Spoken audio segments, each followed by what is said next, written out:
What is the key difference between successful people and unsuccessful people? Think about it. We all have 24 hours a day, 7 days a week, and 365 days a year. It's very, very fair. It is an equal playing field.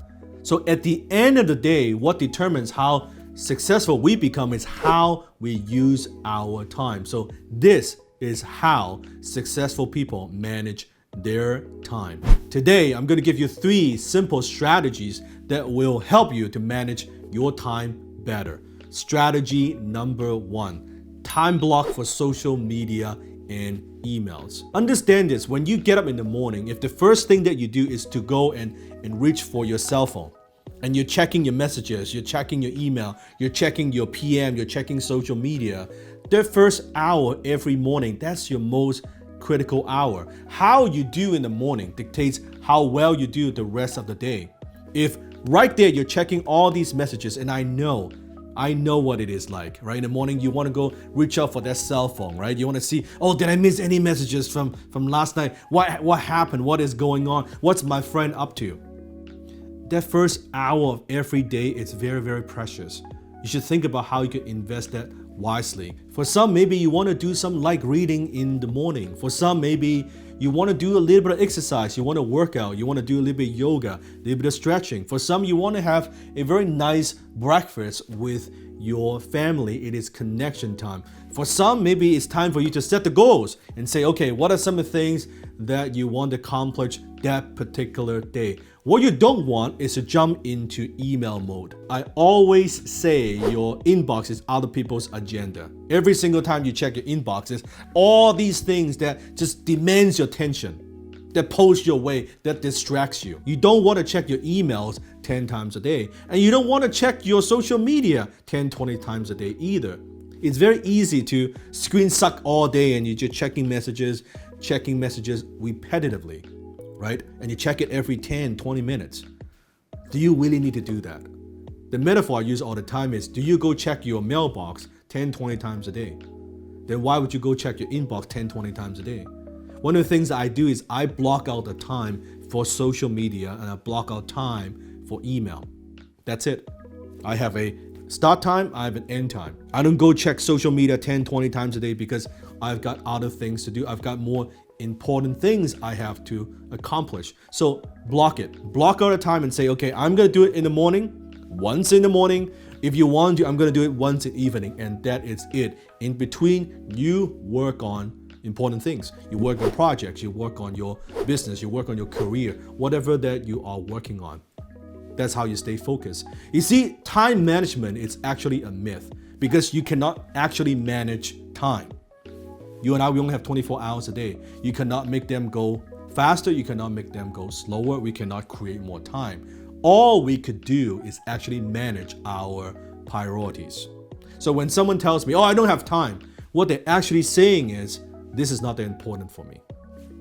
It's not my priority. That's what they're actually saying. Well, I don't have time to exercise. What they actually mean is, exercise is not that important to me. That's the truth. So time management is actually priority management. And at the end of the day, priority management is actually self-management. How you manage yourself and how you manage your energy. What do you invest your energy in? Into something that will contribute to your happiness, to your health, to your well-being, to your success. That's the key.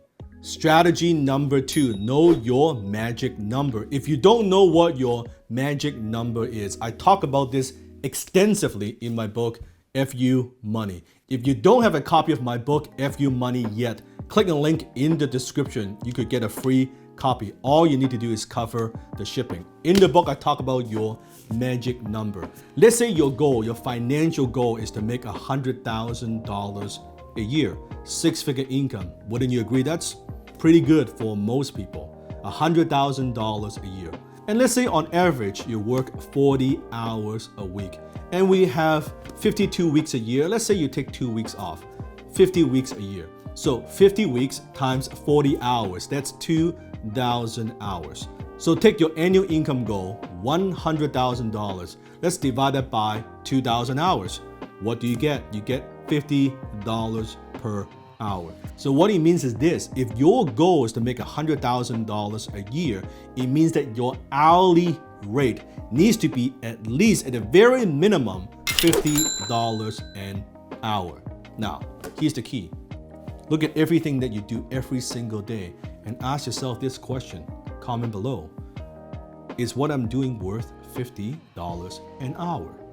Now, if what you're doing now is not worth $50 an hour, that means for every single hour that you're working, you need to be at least making $50 an hour. That's the very bare minimum of the value that you need to create for every hour that you put in. If what you're doing is not worth $50 an hour, then how the hell in the world ever you're gonna get to $100,000 a year? It's cause and effect. Does that make sense? And now let's say your goal is to make $1 million a year. $1 million a year. What does that mean? It means at the very minimum, every single hour that you work, your hourly rate needs to be at the very minimum $500 an hour. The number is actually higher than that because if you and I are honest, you know we're not productive all the time. All the time. Not every single hour we're gonna hit $500 per hour in terms of bringing value to the marketplace. To make $1 million a year, $500 per hour of value. So think about that. Which leads to strategy number 3, and that is to avoid minimum wage activities. Let's say the phone company overcharged you for $5 and you pick up the phone and you call them and you argue with them and you spend an hour on the phone arguing about that $5. And at the end, fine, they adjust it and you save back $5. Now, did you just save $5? Not really. Not if your goal is to make $1 million a year. Because that phone call didn't save you $5. That phone call just cost you $495. So I want you to imagine this. Here's a bonfire and you just waste $495 that you burn yourself. You need to look at it that way. Every single minute that you have, it is an investment. If you're investing that time to spend with your family, that's fine. You're getting happiness, you're getting fulfillment back. That's a return. It's incalculable, that's fine. But if you're talking about a business activity, there has to be a return. You're spending this much time, you want this much return back. Money at the end of the day is incredibly simple. Money is math. You invest X, you get Y back. That's an investor mentality. The problem is when it comes to time, most people have the wasters mentality. They waste time. Or spenders, they just spend time. There's a Chinese proverb that I like. An inch of time is worth an inch of gold. But you cannot buy the inch of time with an inch of gold. So choose wisely how you want to invest your time, because at the end of the day, your life is nothing more than a reflection of how well you invest your time.